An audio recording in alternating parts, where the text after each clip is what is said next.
mifahavatra mifanohitra mifanao mazatra ka tandremony tsiny am'zarehetra tao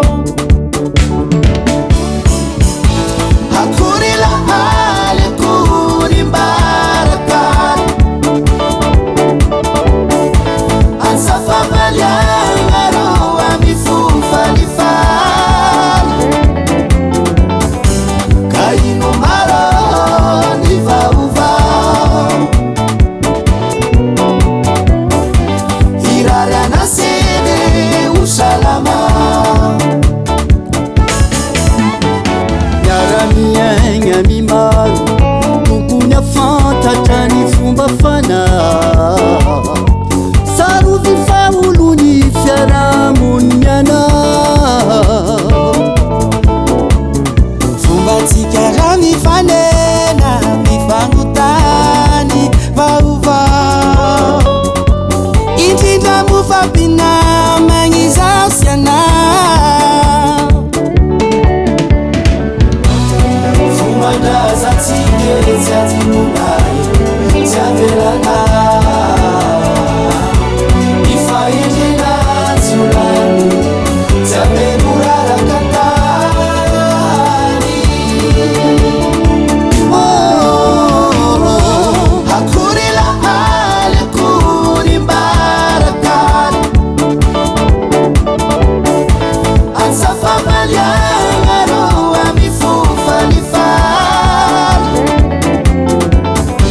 ka ino marô ny vaovao irary anaseny ho salama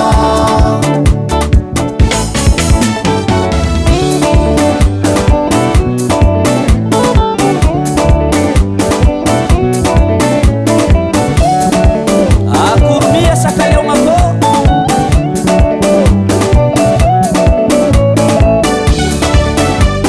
akory mbarakany akory leano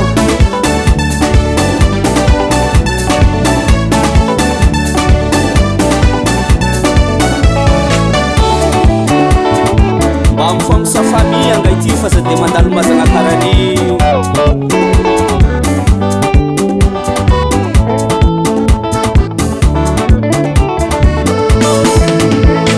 ny antsafany fahindrina fifandraisana manolona koko fifanirasera ny sekuritalo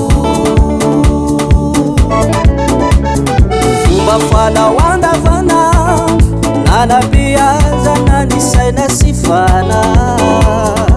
nazatratsika malagasy atriza akory lahaly akory mbarakany ansafavaliagna rô amy fofalifaly marô ny vaovao oane irary anaseny ho salama ka ino marô ny vaovao irary anaseny ho salama irary anaseny ho salama Hasatagna Henay Music.